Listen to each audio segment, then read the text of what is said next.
స్తంభమందుదయించి దానవేంద్రుని తుంచి కరుణతో ప్రహ్లాదుగాచినావు. మకరిచే చిక్కి సామజము దుఃఖింపగా కృపయించి వేగ రక్షించినావు.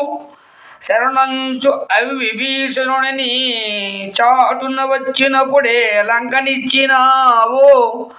ఆ కుచేలుడు చేరి అటుకులర్పించిన బహు సంపదలిచ్చి పంపినావు.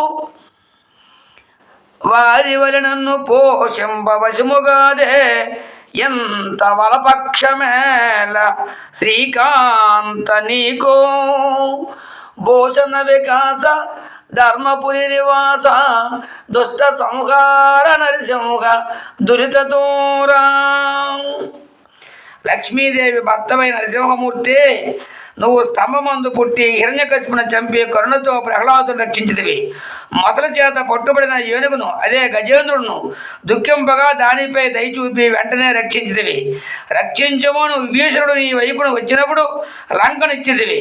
నీ బాల్యసకుడు కుచేలుడు పిడికడు అడుకులిచ్చి ఐశ్వర్యం ఇచ్చి పంపితివి. శ్రీకాంత, వారి వలె నన్ను రక్షించుట నీకు సాధ్యము కాదా? అంతట పక్షపాతం ఎందుకు అని కవిగారి భావము.